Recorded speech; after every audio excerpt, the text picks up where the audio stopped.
Good afternoon and happy Friday, everyone. Thank you so much for joining us today as we review the executive version of the budget proposal.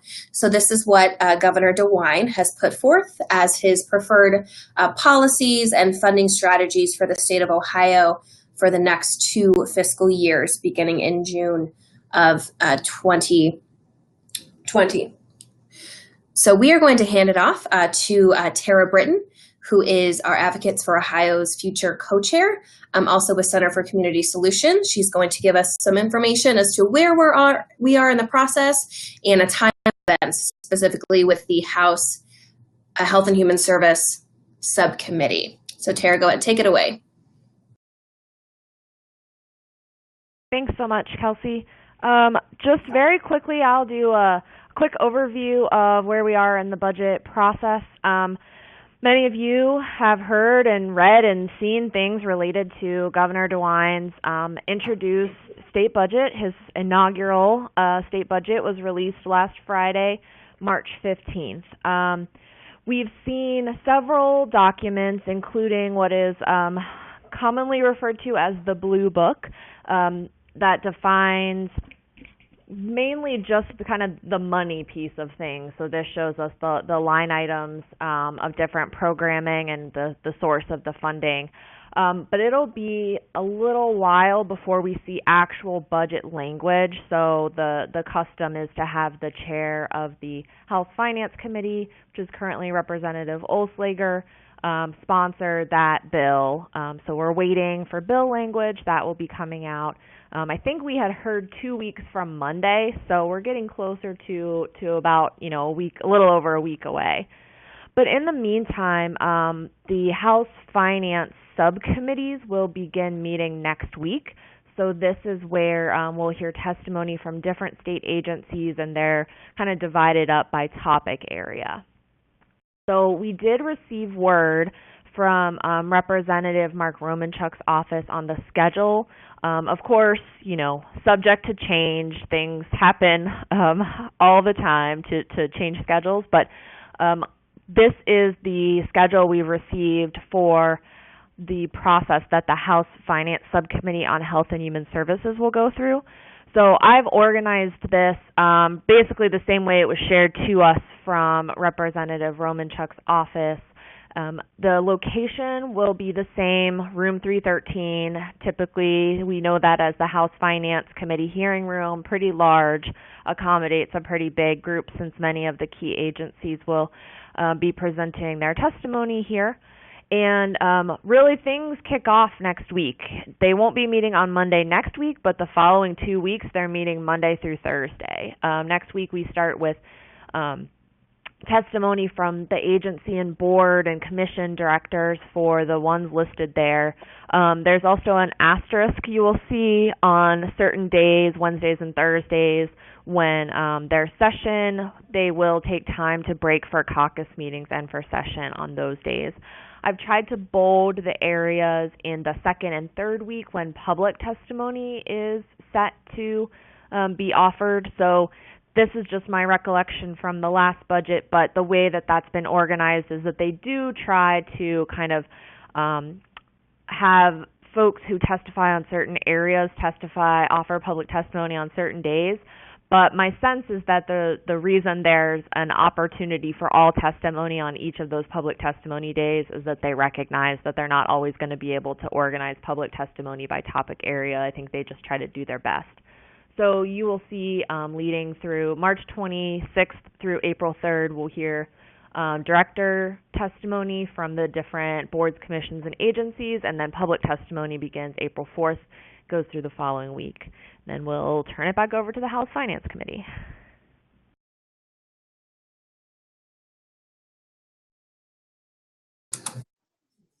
All right. Well, thank you so much, Tara, for that overview of the process moving forward. Like Tara said, we'll be in the House for several weeks. They'll be hearing testimony, and then there'll be a big round of amendments that'll come through. Different members will offer amendments to the chair's office in House Finance. They will go through. They'll come out with a sub-bill. We'll see lots of changes within that sub-bill near mid-April. and then they'll have one more round of amendments on the House version of the budget near the end of April, very first week of May, looking to see a vote in the House on their version of the budget before the full document moves over to the Senate. So today, as we move forward, we're going to go over a few of the subjects that are within the state budget. Again, this is the largest piece of policy and funding document that will go through the state legislature for the next 2-year period. It will have an impact on you, on your family, on communities throughout the state. So again, this is the big deal. This is the big bill that everyone prepares for and is engaged in throughout the next few months.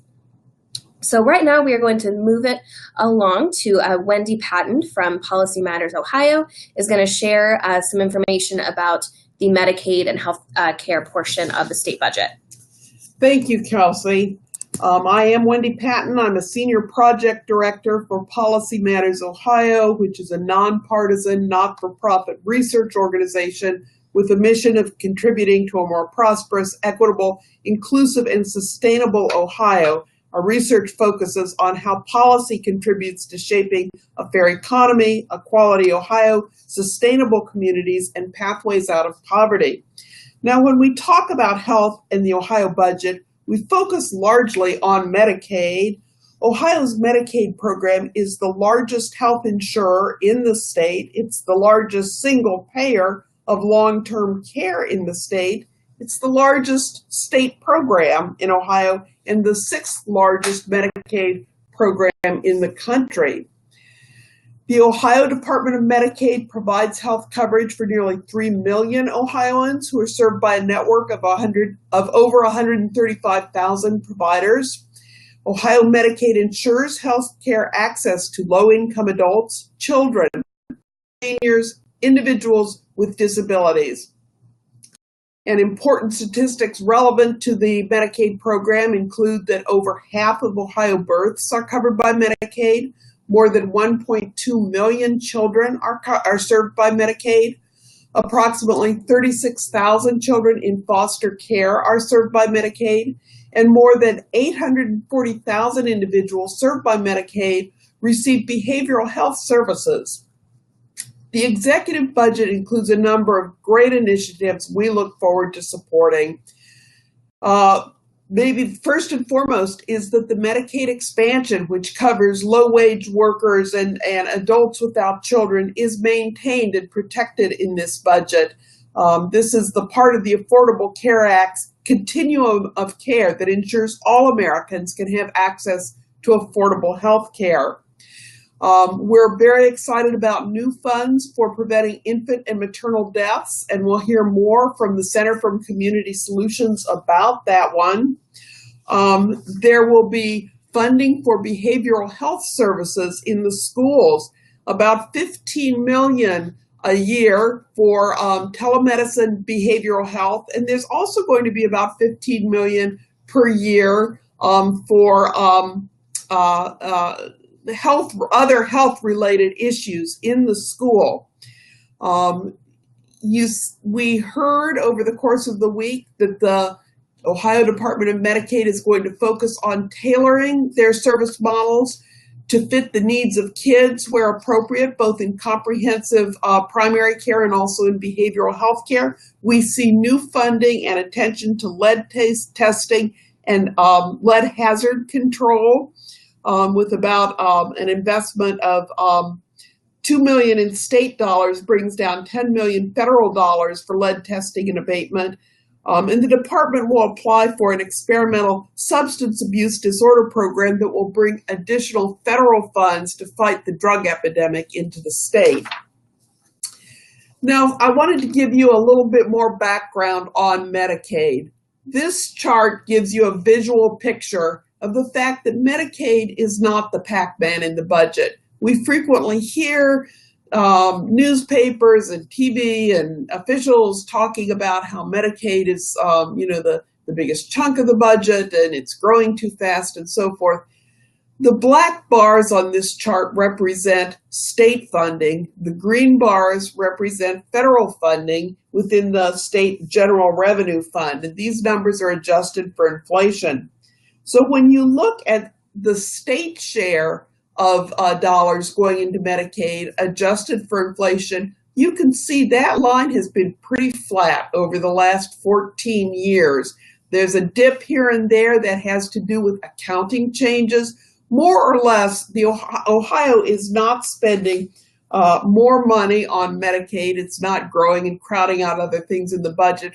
But what it is doing is bringing in larger sums of federal money that provides care for Ohioans, and that also flows through every county and every community in the state and supports and creates jobs. Our analysis indicates that the $5 billion that Medicaid expansion alone brings in supports about 54,000 jobs in every community and every county across the state. Next slide, please. This chart shows what Director Corcoran of the Ohio Department of Medicaid presented to the legislators in testimony the other day. And it shows how the federal government picks up a very large share of our health care services in the state. The total amount of money in the state Medicaid program is about $27 billion. Of that, about $18.5 billion is federal, about $8.5 is state. And then if you look at that share of state dollars, you see that only about $5.2 billion is state taxpayer dollars, and the remaining 3.3 is fees and rebates that have to do with the prescription drug program. As Director Corcoran pointed out, $1 in state general revenue funds provides $5.21 worth of health care services to Ohio. Next slide, please.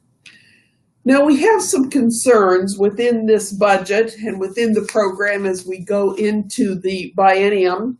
For one thing, the budget is constrained. Medicaid spending is constrained statutorily by the Joint Medicaid Oversight Committee, which is a legislative oversight committee. And you can see that in both years of the biennium, there's a cap placed on how much the Department of Medicaid's budget can grow. 3.3% in 2020, 3.4% in 2021. The problem is that Medicaid can experience changes in expenditures and requirements that have nothing to do with inflation. It can experience external pressures, and we see some external pressures in this budget. Now, across all categories of Medicaid, Ohio gets about 68 cents for each in federal dollars for each $1 of Medicaid spent. In other words, the federal government's paying more than 2/3 of the cost of Medicaid. But that actually fell by 1 percentage point in fiscal year 2020 compared to 29. And that's because the federal share of the children's insurance program fell, and the Medicaid expansion reimbursement dropped very slightly from 93% to the federal government still picks up 90% of that cost, but they picked up 93% in 2019. So between the decline in the federal share of the children's insurance program and the Medicaid expansion, which serves low-income workers, the state picks up more money, and that puts pressure on the Medicaid budget. You can see the Medicaid budget there in the middle. The state GRF funds grows faster than the total budget. It grows faster than the total GRF. In the middle, you can see the GRF put into the Medicaid budget grows by about 6.3% in one of the years of the biennium, about almost 11% in the other. And that's due to changes in federal share.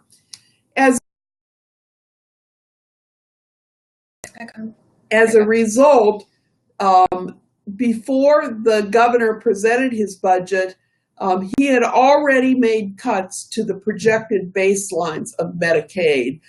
He had cut $50 million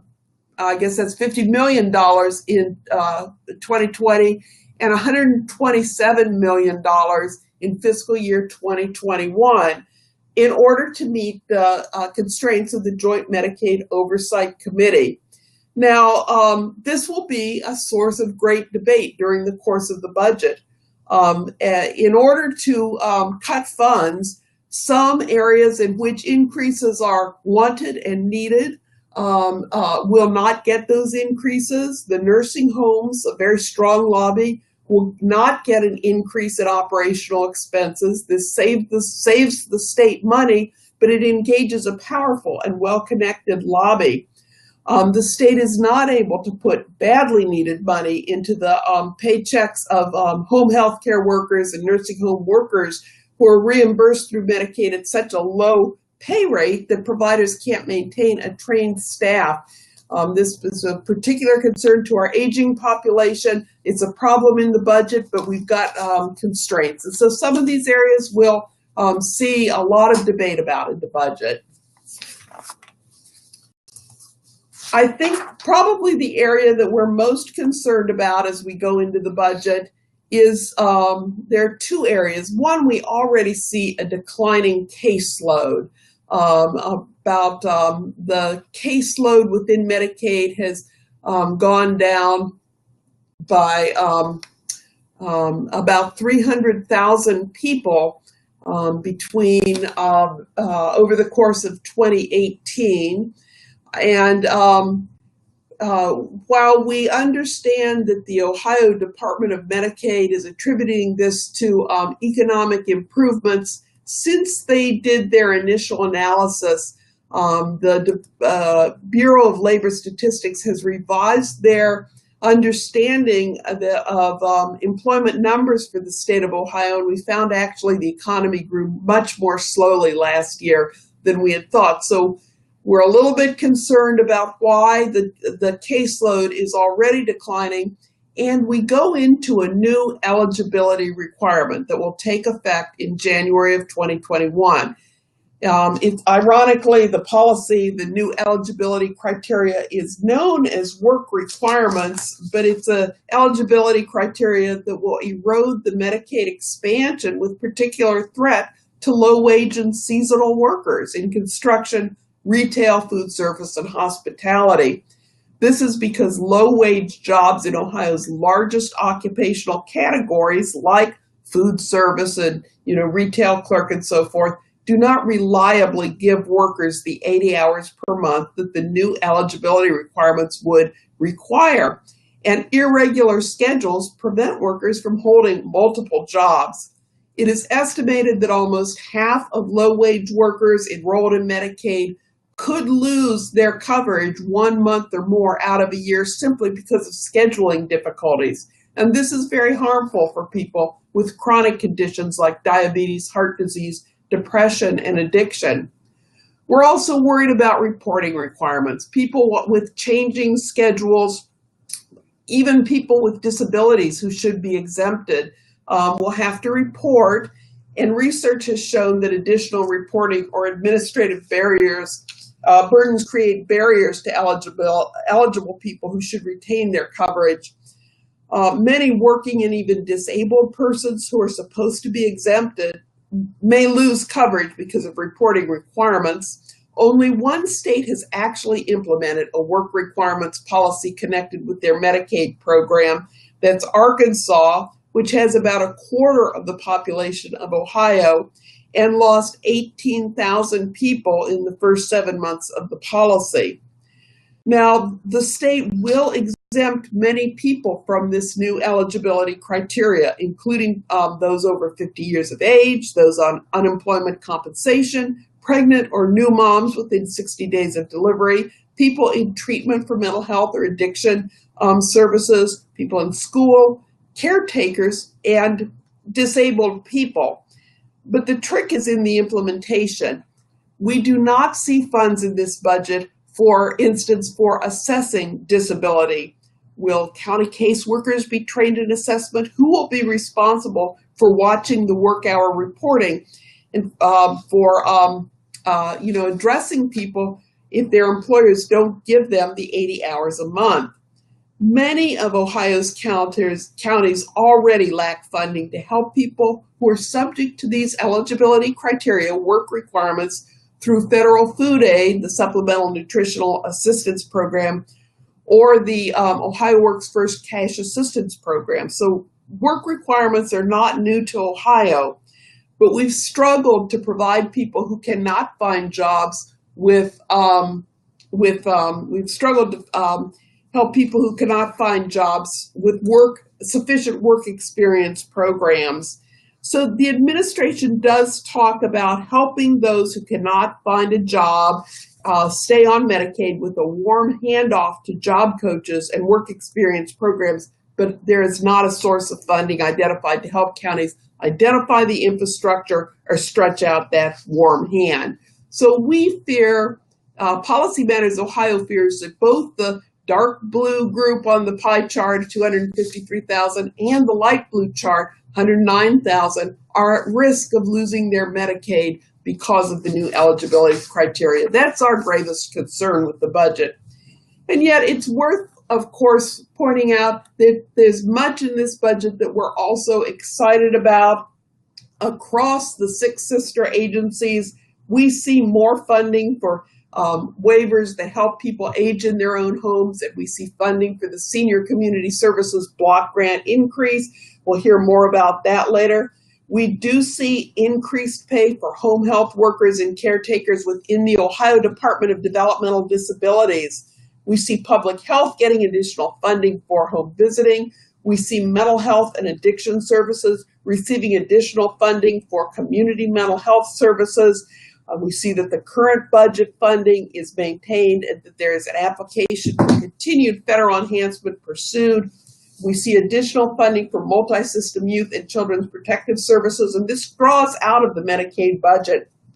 And we see this is not part of the Medicaid budget, but we do celebrate in terms of health that the opportunities for Ohioans with disabilities or former Rehab Services Commission will get additional general revenue fund to help draw down additional federal dollars for employment services for people who have been disabled. So there's a lot to celebrate in this budget. There's some things to be concerned about and watch as budget deliberations move forward. Wonderful. Thank you so much, Wendy. We are going to throw it back over to Tara Britton from Center for Community Solutions to talk to us about maternal and infant health items within the budget. Thanks, Kelsey, and thanks, Wendy, for that overview. I did just want to add quickly, I added a comment to the panel on the webinar screen to explain another little kind of nuance around the Medicaid caseload change that has had to do with the federal government allowing Ohio to delay redetermination as we launched our new eligibility system over the last several years. So Director Corcoran shared with us this week that it's taken about 2 years for the impact of kind of relaunching those redeterminations, so actually checking in with people as their redeterminations were coming up, and some folks no longer needed Medicaid coverage, some stayed on, so that has also had an impact on the caseload and slightly inflated it a bit over the last couple of years. Just wanted to add that little piece that I think all of us pretty much learned this week during the testimony that Director Corcoran gave to House Finance Committee. So I will quickly talk about the maternal and infant health items in the as introduced budget. So I'm not going to read all of this because I know you all will receive these slides after the fact, and we'll also have an opportunity to view the recorded webinar, but I wanted to share that most of the efforts have focused, that the governor's budget has focused around infant mortality reduction has stemmed from the work that the Governor's Advisory Committee on Home Visitation did over the last several weeks. Right after Governor DeWine was elected and right after his inauguration, this group began meeting. They met 6 times over the course of the past few months and proposed 20 recommendations, which are summarized here on your slide. But these members represented various different entities across the state, and really what the group sought to do was fully understand what home visiting meant and was in Ohio.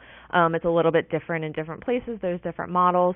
And then they were trying to understand the reach of the program. Currently, only 6% of eligible mothers and families are engaged in home visiting services, and so just trying to understand kind of what the limitations were and making sure that we're looking at this very holistically, making sure that folks who were eligible and were interested could access this service, because it is certainly evidence-based to improve outcomes for kids and families and parents. So I would say this is the key initiative proposed by the governor in his budget to address the state's infant mortality crisis and to connect children and families early on. The goal of the program is to improve outcomes for both children and parents by taking a two-generation approach.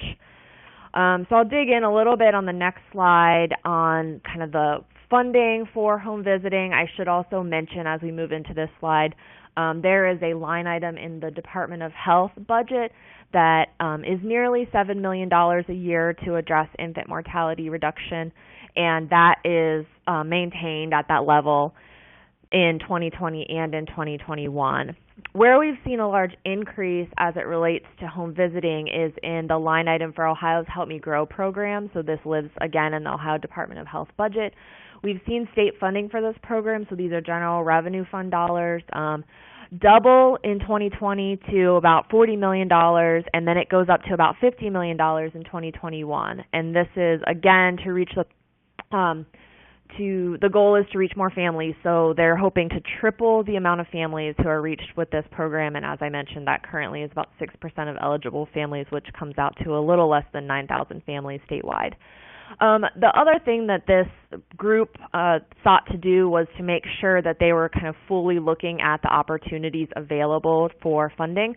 So leveraging Medicaid funding for home visiting and other support services is something that's very important in these recommendations that came out, and I think kind of a key piece of the strategy to reach more families ultimately is making sure that we're leveraging Medicaid dollars to achieve that. I will say just kind of something that Community Solutions in particular has been paying attention to is looking at what we know about maternal mortality in the state of Ohio. Maternal mortality or pregnancy-associated deaths are measured using that same year post-pregnancy as we're talking about as it relates to infant mortality. So infant mortality is the death of an infant before age 1, and when we're talking about pregnancy-associated mortality, we're looking at a death that occurs in a woman who was pregnant within a year. So we're really talking about that same time period, and we want to make sure that these programs are prioritizing the health and safety of babies and their moms. So that is something that we're going to continue to work on as it relates to this strategy to make sure that we're really holistically looking at moms and babies and making sure we're doing the best things for them. So I will leave it there, trying to finish quickly because I know we have a lot of important things to get to, but certainly happy to answer any questions that anyone has, and you can reach me via our website. We'll also have some things coming out in our Monday 5 Things You Need to Know email that dig into this issue as well as Medicaid and mental health and addiction services, and kind of provides an update on the transportation budget as well. Wonderful. Thank you so much, Tara. We're going to throw it back to Wendy Patton from Policy Matters Ohio for a brief overview of what's happening with early care and education. Thank you very much, Kelsey. The most important years in terms of learning are early in a child's life. We know that more than 450,000 Ohio children experienced poverty in 2017, came from families experiencing poverty. Poverty is stressful, and chronic poverty is actually toxic. People who live in poverty are often constantly worried about making ends meet. In addition to facing barriers to housing, decent paying jobs, and good schools, this is particularly difficult for people of color who also experience stress facing racism in day-to-day life. Good early care and education can help provide a cushion for children against a lifetime of trauma. One major source of stress for Ohio parents is the cost of childcare. Many parents find themselves caught in the childcare trap. They don't earn enough to comfortably afford it, but they can't afford to stay home either.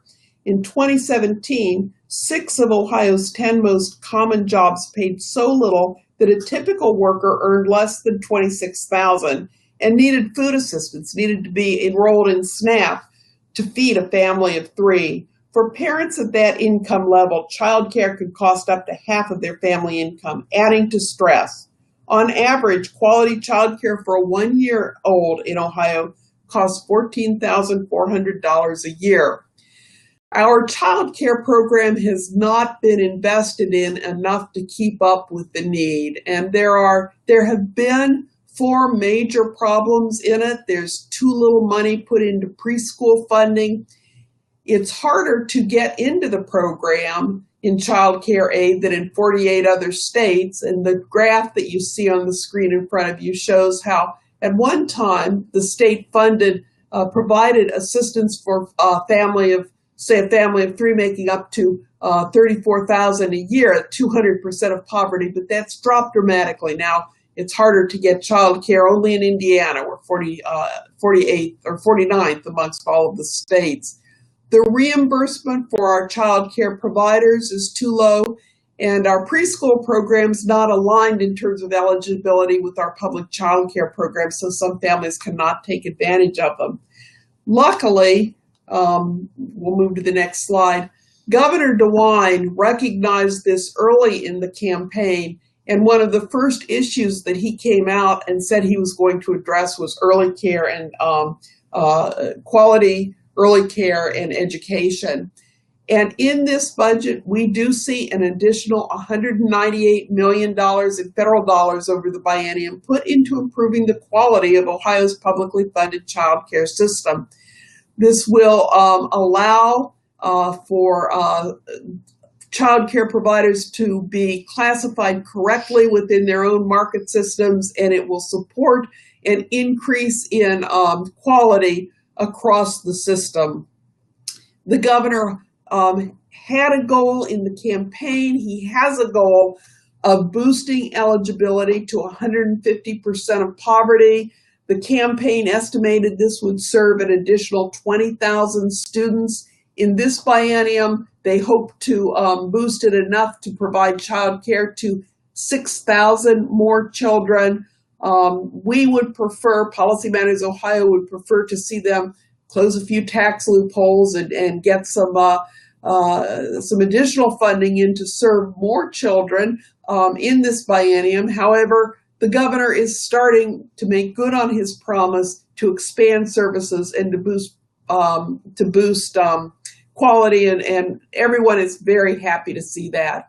We see in early education, public preschool, that those programs, those line items are flat funded at about 18,000 seats for 3 and 4-year-olds. Thank you. All right, thanks so much, Wendy. And moving on from early childhood education, just a couple quick notes about K through 12 education policies and funding within the state. So one thing that was a little bit different from this budget was that there was no brand new school funding formula included with the as introduced version of the budget. Governor DeWine essentially flat funded funding for public schools moving on to the next 2 years, but there is a couple of House one Republican and one Democrat legislators that they are working on their own plan. They've been working and really holding learning sessions and listening to superintendents from across the state as to what a really robust school funding program or plan would look like. As we know, Ohio's state funding for schools has been unconstitutional for decades at this point. So a big change is needed in that area. We are expecting this couple of legislators to introduce their plan coming up on Monday, so stay tuned. The one thing Governor DeWine proposed as pertaining to education funding, he did add $550 million over the biennium for schools to spend on mental health counseling, mentoring, wraparound supports, and after-school programs. He really wants these funds to be targeted at low-income students to provide as many supports as possible for them, especially early in their education and in their learning process. This adds to the governor's overall plans of investing in kids and especially really targeting these funds towards low-income children. The second thing that we wanted to just point an additional $30 million were targeted for charter schools, specifically quality charter schools that continuously outperform districts in their local areas and enroll a majority of low-income students. So this is a slight increase for charter schools as opposed to public schools, regular brick-and-mortar public schools within the state. So we are going to move along, and we're going to hear from Mary Wachtel from the Public Children's Services Association of Ohio. Welcome, Mary. Thank you. Thank you, Kelsey. We appreciate the opportunity to present. I am Mary Wachtel from PCSAO and wanted to share the details that we know to date about some initiatives regarding children's services. Just a few introductory comments that we have been so appreciative of first Attorney General DeWine, then candidate DeWine, and now Governor DeWine's understanding and commitment to the challenges that are facing the state's children's services system. We are a county-based system, I think, as folks know, and with that comes the challenge of we are predominantly locally funded. We have been struggling for a number of years now with rising numbers of caseloads of children in custody, largely driven by the opioid and addiction crisis. Many of these children are coming into custody with much more complex needs that require deeper levels of service and treatment, and many of them are staying in care longer. So that has all combined to really put a strain on local county public children's service agencies. And we're very appreciative that the governor has recognized that and has proposed to nearly double the funding that will go out to local communities. What you see in front of you is a summary of those investments that are housed in the Department of Job and Family Services. And like some of the issues you've already heard about on this webinar, there are investments in some other departments that will also help our system.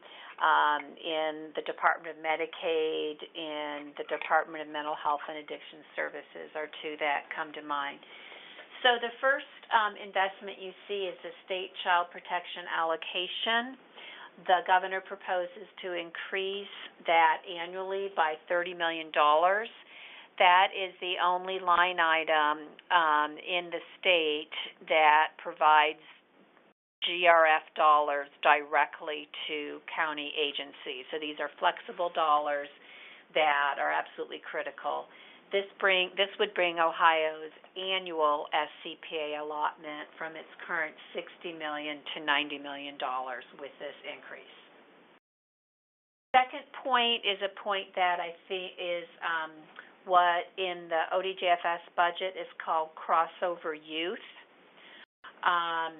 This is an investment of $25 million a year that would assist with youth who are already in PCSA custody and whose needs extend beyond child welfare needs. So this could be youth who have behavioral issues or substance use issues, and these dollars can pay room and board for when they are placed through our system.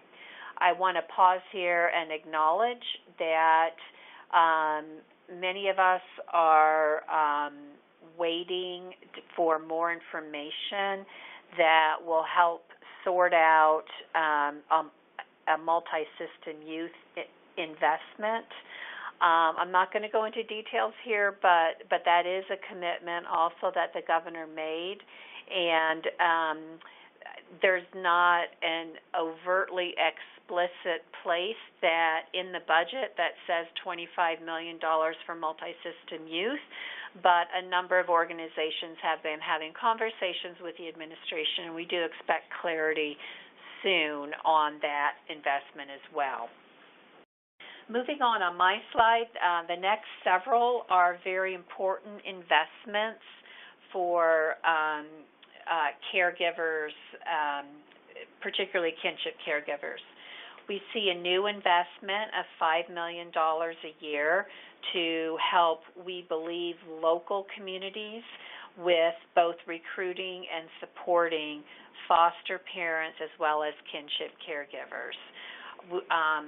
Secondly, the very good news is ODJFS has included for this biennial budget a proposal to maintain the current $15 million a year earmark in what's now called the Kinship Caregiver Support Program. And that program will be administered at the county level rather than at the state level.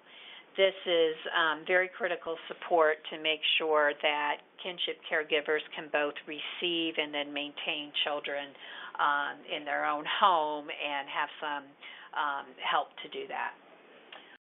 The Kinship Permanency Incentive Program, which is a program that provides periodic payments, up to 8 periodic payments for kinship caregivers who go on to take either legal guardianship or custody of their kin children.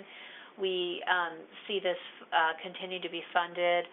I have not been yet able to verify if this is flat funded or a change in any way, but you can see the total amount there. We also see a new investment to develop and establish a statewide Kinship Navigator program. That's very exciting. ODJFS will soon be convening a planning group to advise them on that development. And the budget we see, the proposal is to have $3.5 million a year from GRF, and then that will allow us to pull down the same amount of funds through a 4E match from the federal government. So that's very exciting and long overdue. There is some money within the ODJFS budget to expand some evidence-based programs that are currently operating in some of our county PCSAs. You see the list there, including Ohio Start, 30 Days to Family, and the Permanency Roundtables. I should note that elsewhere, and I believe primarily in the OMOS budget, there's an overall $12 million investment to expand the Ohio Start program to additional 30 counties over the biennium. So that's a really good example of how some funding is spread throughout several departments. And then the Bridges program, which was instituted or initially funded in the last biennial budget, this allows for certain 4E services to be extended to foster youth who emancipate without a permanent family. They can receive some help with housing and case management up to age 21. That program will be fully funded at $34 million a year. And as I've noted, that's both the emancipated youth side of it, which is called Bridges, that I just described, and then there's a similar opportunity for families who have adopted older kids, to continue some adoption assistance till those youth reach age 21 as well. So those are the key initiatives. As I said, I focused on the ODJFS proposals. For most of all we know is what you see in front of you, and so we're very eager to learn more details of what the administration's vision is for how these dollars will be distributed and more some more details about how these investments will actually work.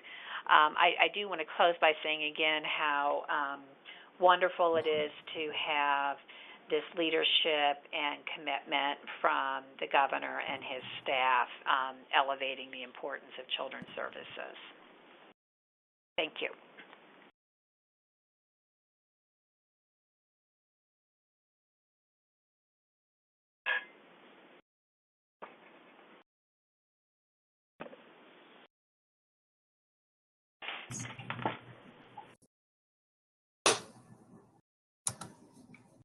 All right, apologies everyone, we lost the slideshow. Give us one quick moment while we get it back up.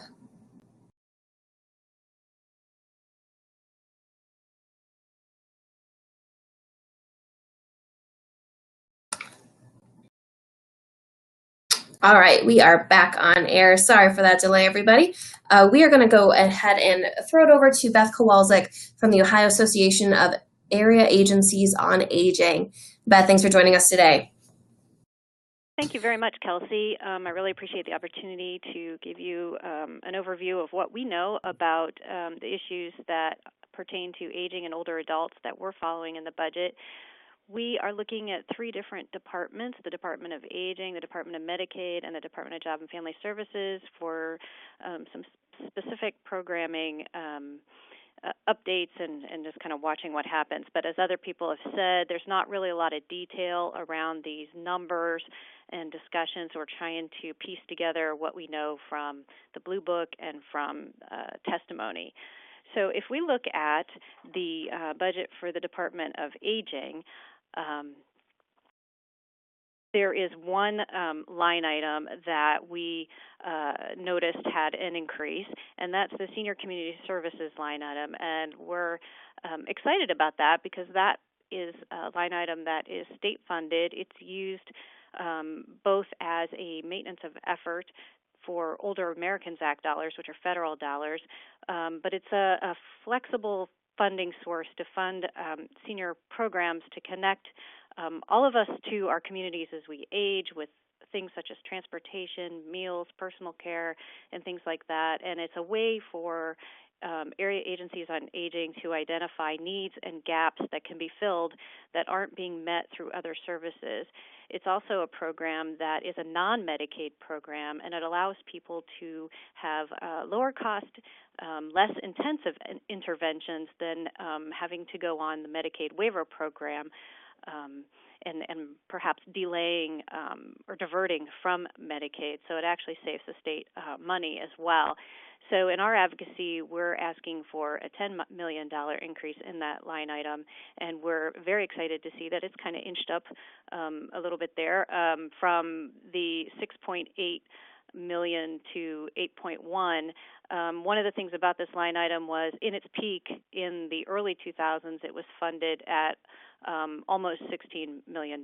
So it's had substantial cuts, including in the last budget. So we want to begin to restore that fund because we are all living longer and healthier lives, and there are more of us, and we really want to ensure that we have all those supports available to all of us as we age. So in the testimony that the Department of Aging Director gave to the House Finance Committee, she gave a little bit of insight. We're not sure where this funding will come from, if it's from the Senior Community Services line item or from some other funding. There is no other increases that this could pertain to, but we're watching and we'll be talking with the department about this. Potential initiative to increase the access to the Senior Farmers Market Nutrition Program, which is a very popular program. It's not statewide, and there's always more interest than there is funding for the program. So it is something that the department has articulated an interest in expanding, and so we are going to see if there's language around this line item to fund that. We think it's a very important piece of the supports. We also would like to maintain the flexibility of that fund to serve other needs as well. So we'll continue to monitor that. The other development that we've seen in the Blue Book version of the Department of Aging's budget is in the Long-Term Care Ombudsman. This is a dramatic increase from almost $500,000 in the budget for this year to what is a 286.5% increase for 2020 and even substantially more in 2021. The Long-Term Care Ombudsman program has been severely underfunded, and it definitely can use significant support and resources. And so we are encouraged to see that proposed investment. And there was additional testimony regarding that increase as well. And there you go. So there wasn't any other indication of what the money would be used for. I think there's some ideas on bolstering the volunteer program, but there may be some other initiatives, and we'll be waiting to hear more about that in the near future. In the Medicaid budget, we really didn't see anything specific to aging. I did want to point out in the Medicaid director's testimony that, and we heard her say this at our conference as well, that they are proposing to eliminate the rate increase for nursing facilities that's in the revised code currently. This is something that the previous administration had attempted to do as well, and it was put back in by the General Assembly. And in addition, the other piece of policy news that related to funding is that they aren't proposing increases for providers across programs. So this would include direct care workforce or other providers for home and community-based services, except for the ambulance or wheelchair van services. So I think that's an area where there will need to be considerable advocacy to ensure that, like they are proposing for the Developmental Disabilities Program, that the other home and community-based waivers have some additional support for personal care aides and the direct care workforce, because the programs can't survive without them. There's no capacity if we don't have the workforce. So we'll be looking for more information about the Medicaid budget moving forward. And then finally, on the Department of Job and Family Services, we watched the Adult Protective Services line item. That's been flat funded. It had in the past two budgets some substantial increases, and but now there's nothing. So the Ohio Coalition for Adult Protective Services is advocating for an increase to $10 million per year, because what we've got now is divided among 88 counties for a little over $30,000 per year, and that's the only line of dedicated funding for adult protective services. So it really depends on what county you're in as to whether there are other resources that can help support that program, and it's incredibly important support as well for older adults in Ohio. So that concludes my summary of aging programs in the budget. Thank you very much, Kelsey. Awesome. Thank you so much, Beth, and thanks for joining us. We have Kelly Smith will be joining us from the Mental Health and Addiction Advocacy Coalition. Kelly, take it away. Thanks, Kelsey. So I'm going to be talking about the budget recommendations for mental health and substance use disorders that mainly fall under the Department of Mental Health and Addiction Services agency. This budget really does reflect a lot of the recommendations that came from the governor's new Recovery Ohio initiative. The report was released last week with 75 recommendations that really are trying to improve the behavioral health treatment system around prevention, treatment, and recovery support. The significant areas in this budget that are invested in are prevention, workforce, crisis, and criminal justice. So the first area is prevention. The proposal includes $18 million to provide Ohio schools with evidence-based prevention curricula that provides students with social-emotional skills to make healthy decisions throughout their lives. We're really interested in this piece of the budget in providing more school-based mental health services.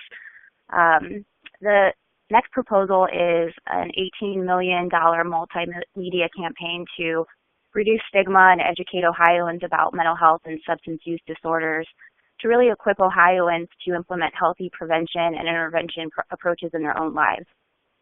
And as Mary mentioned earlier, in the Department of Mental Health and Addiction Services budget, there is $12 million to expand the Ohio START program, I think, to intervene and provide trauma recovery services to support children and parents that are impacted by substance use disorders.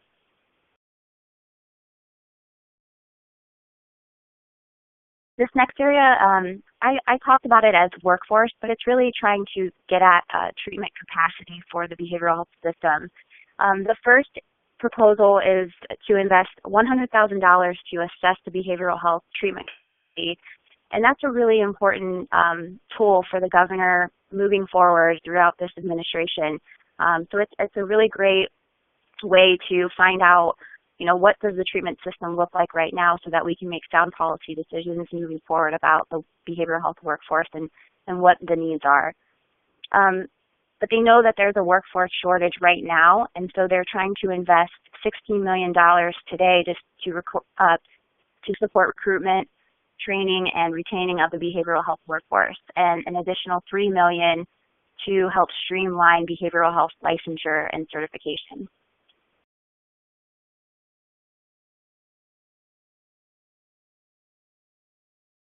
Next slide. Thanks.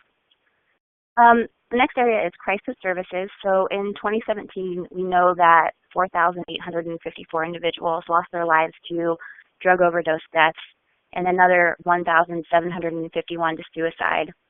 So we know that we have to strengthen the treatment capacity before it ever comes to this type of crisis, but we also have to have a robust crisis service delivery system so that we can meet people where they're at when they're experiencing a crisis and then connect them to care at this critical point in their life.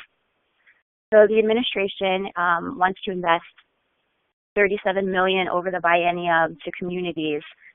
What this is really doing is, according to Ward Chris and her Director Chris's testimony this week, she talked about it's maintaining $15 million from the last budget cycle and providing $22 million in new funding. And of that $22 million, it's spread out where $12 million would be for crisis services that are really filling gaps in communities. It'll be flexible funding. So does a community need more crisis mobile units to go out into the community? Are they in need of more treatment in jails when someone is in crisis and they're entering the criminal justice system? Or is it more crisis services where they are integrated with hospitals and behavioral health agencies in the community? And then the remaining $10 million is for crisis stabilization. The director talked about this as also flexible funding that would keep people in the least restrictive, lowest cost settings. And this funding would support services that aren't covered by insurance or by Medicaid. So we'll have to see more detail when the budget comes out about what kind of policies are around this funding exactly. Next slide. And the final piece is around criminal justice. There's $7.5 million to add 30 new specialty dockets in collaboration with the Supreme Court, and $5 million for non-behavioral health professionals, including an example would be crisis intervention teams.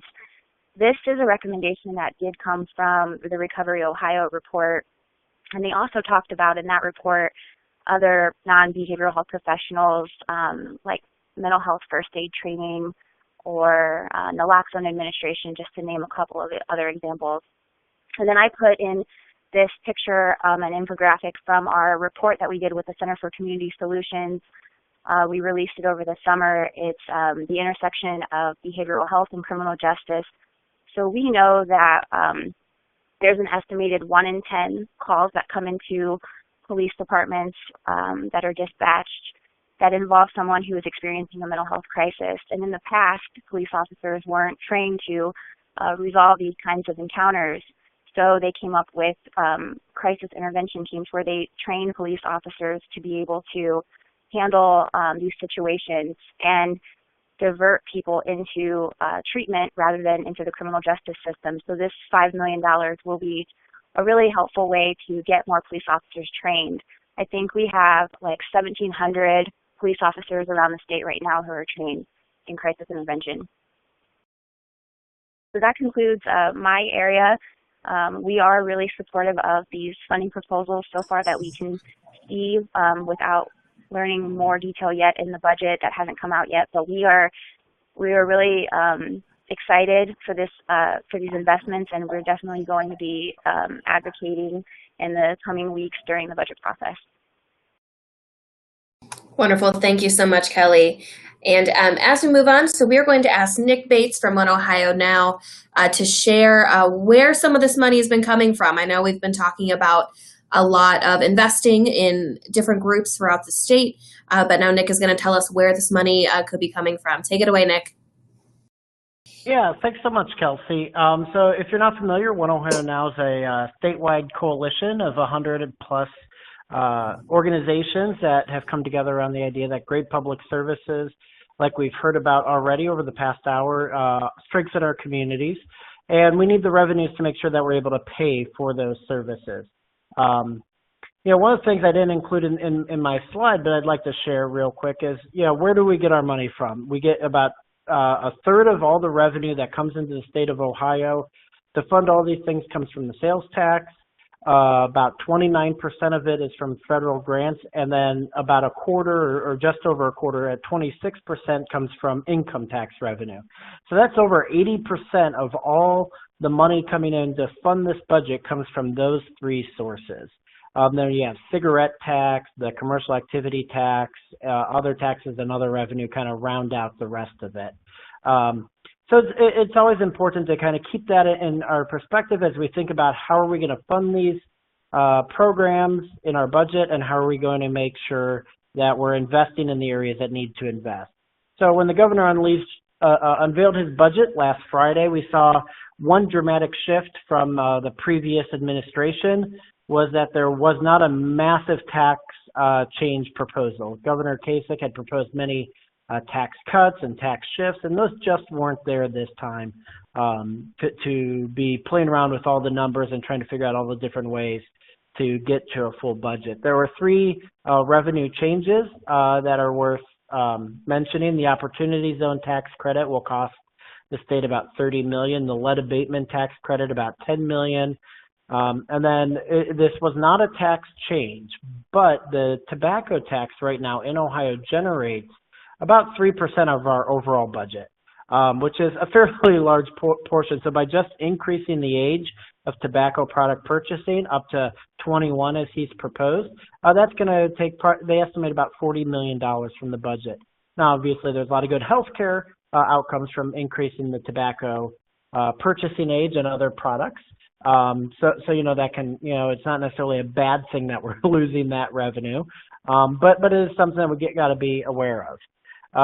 So this past week, a lot of people were very surprised when the Legislative Services Commission came out and said they anticipate $700 million or so less in the budget than OBM.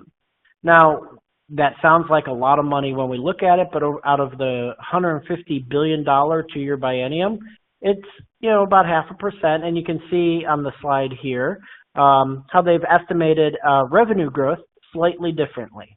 So you might say there are some big changes between OBM and LSC some of the years, but they all see growth. If we could go to the next slide. So one of the things is how did we get to this place? As we all remember, during the recession, we had to cut back on a lot of programs where all of us who are in health and human services and advocacy and education, all these different programs, are trying to say, how are we going to be able to survive? How are we going to be able to keep these programs and services going through the recession when the fear was out there? And as we recovered from the recession, legislators and kind of a lot of people are saying, well, once the economy gets better, we'll be able to have revenue and be able to invest again. But at the same time, we continued to cut taxes. So since 2005, we've cut taxes repeatedly, primarily benefiting the wealthiest Ohioans. And now we're sitting here annually having about $6 billion less a year. So and I included two charts to just kind of show, because whether or not we have a lot of money in the state or less money in the state, that's kind of abstract. I sit here and yes, obviously I care, but a lot of times we sit here and say, well, who cares if it's more or less, until you get down to the programs that are being funded. So we see, why is higher education getting more expensive? Why is it harder to serve families that are struggling to get by, and these things? And we can see over time, when you look at the inflation-adjusted numbers, the recession obviously caused a big decline, but then that was also coupled with tax cuts that were going on at that time. So right now, as kind of we can go into this budget process, onto the third slide, there's revenue is, being talked about, because we need revenue to fix problems. As many of us have been talking to legislative leaders, they like a lot of the proposals, as many of us do, that have been proposed. And then as we've heard with the education, next week we're going to have a new education proposal kind of enter into this conversation, and most likely that's going to mean additional revenue needed to fund that. So one of the things that we are looking at is this LLC loophole, or small business tax deduction. It's been pass-through entity deduction. It's been called a lot of different things over time. But that's looking at billions of dollars that are going, and a lot of that revenue is going toward lawyers and accountants, passive out-of-state investors, and other folks. So right now there's a lot of people looking at, is this actually achieving any of its goals? Job growth or job creation. And the reality is nobody can point to any hard and fast thing saying, yes, this is an effective use of $1 billion or more. So maybe we should rethink that. And you have legislative leaders in both parties that are looking at that. Some other revenue issues that people are talking about is there was a Supreme Court case nationally that said that we can improve the way we collect online sales tax, sales tax on items purchased online. So there's revenue there. There are other loopholes, such as, I don't know how many private jet owners are on the call today, but, maybe we need to look at private jet ownership, sales tax loopholes as something else that, for additional revenue. Sports betting, the severance tax, hunting and license fees, fishing fees. Those are all potential sources of revenue that could be part of the conversation to make sure we can invest and make this the investment budget that Governor DeWine has said that he wants to see. And then yesterday we saw the Senate pass their gas tax proposal at 6 cents, which is much less than the 18 cents that the governor proposed. One positive thing that they did look at that is the gas tax, as we know, is regressive. It impacts low-income folks a lot more than it impacts, wealthy folks. So they did include an earned income tax expansion benefit. That would add about $40 million was the estimate that I saw to that pot going out for the earned income tax credit. So that's a small step. Obviously, refundability is something we still need to be looking at there. So I added my email address there. Feel free to reach out, and I'd be willing to work through any of these kind of different revenue questions that people have, because we need to make the investments that we've talked about today, so that we can invest in Ohio's future and build a better and stronger Ohio. Hear to that, Nick. Thank you so much for joining us today.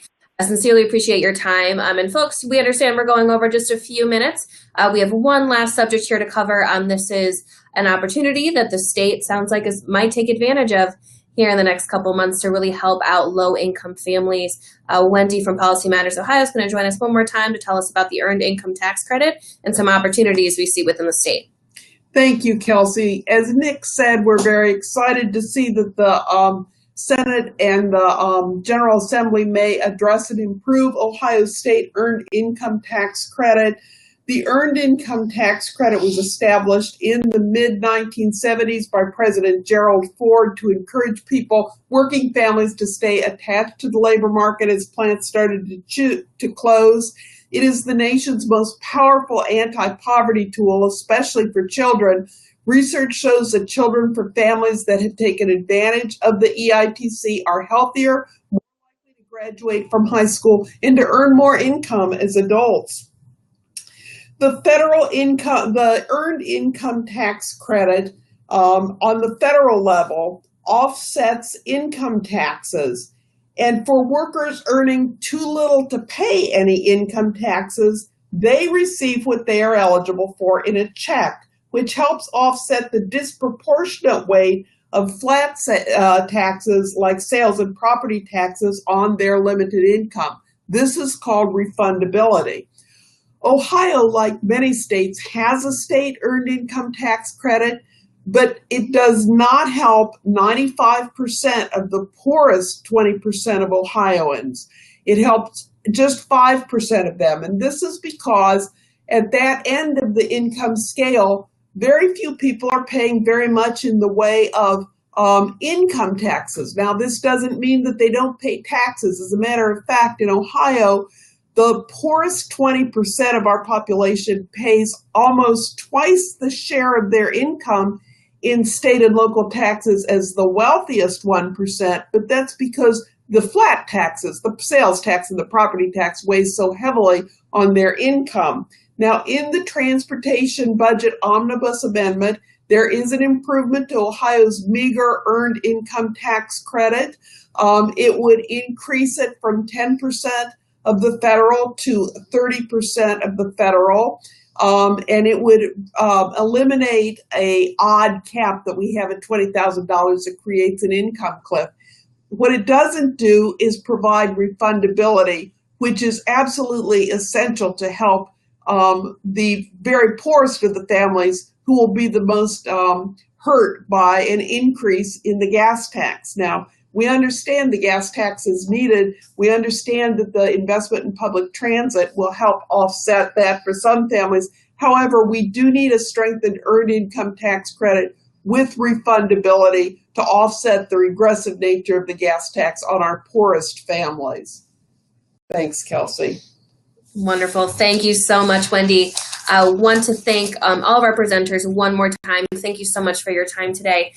Just on this last slide, and our logo didn't show up, but just wanted to give you some information specific about workforce development. That's something that we didn't quite touch on today. There are some robust and very interesting proposals within the state budget. Our friends at the Ohio Workforce Coalition are putting on a webinar next Monday from 1 to 2 o'clock to really kind of dive into those workforce options. I know AOF, we have our own proposals around the SNAP education and training program about increasing access to a high quality workforce training programs.